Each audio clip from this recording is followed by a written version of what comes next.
When you're stuck in a situation and you feel hopeless, oftentimes a person may seek advice from people in order to help them make the right decision. People are very often willing to give advice, and anyone can give advice. However, we want to ask advice from the right people. Very oftentimes, people are willing to give advice without us even asking them. If you want to make sure that you're asking the right person, Rabbi Avi Shulman, in his book Thoughts to Build On, gives us a few ideas to consider. The first idea that he gives us to consider is experience. Make sure the person who you are asking advice from has a life experience. It is important that the person has interpersonal skills in the field of relating to other people and has a broad range of life experiences to relate from. Another idea to consider is confidentiality. You want to make sure this person is a trustworthy person who will keep your information private. This especially is important when you don't want your information shared with friends and family. Someone who respects your needs for absolute confidentiality.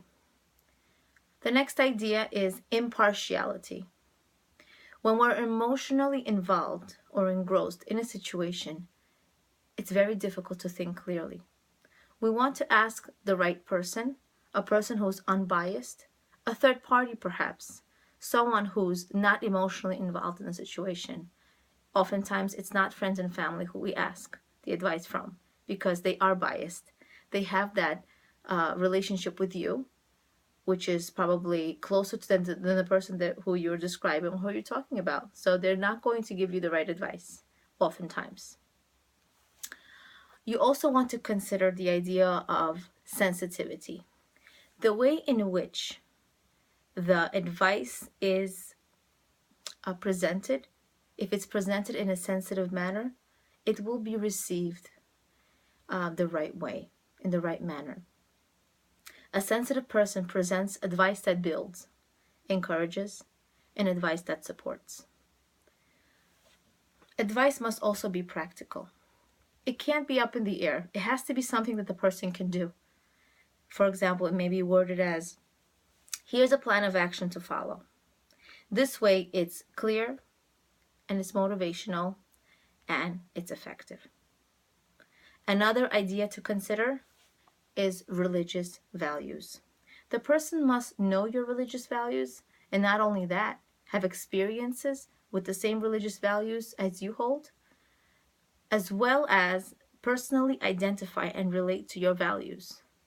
You're not going to ask someone who has different values than you do religiously, because the advice will not be clear and will be really difficult to follow and misunderstood.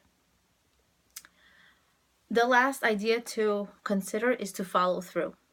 The person must be available to you. It can't be someone who you have a very difficult time contacting, because this advice that you're asking them will be really difficult to follow through, will be really difficult to go over, to make sure you're doing the right thing and to discuss in many details. You want to make sure you ask the right person who's available to contact you and who you may contact. My own personal advice is that sometimes we're asking advice from the right advice.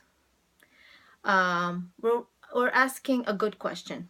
Let's say it that way. We're asking a really good question. And the person who's giving us the advice is the right person.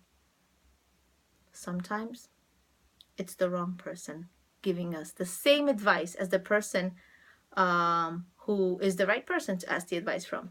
In other words, I may have a question and I may ask the wrong person, but yet it's the right advice.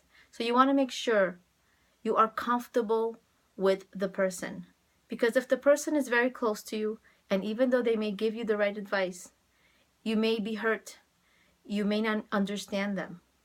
You know that the person who is unbiased and is like a third party will give you truly the right advice. May you merit to ask advice from the right people and be successful in all your relationships. Have a beautiful day. Leah Abramov, Being and Becoming.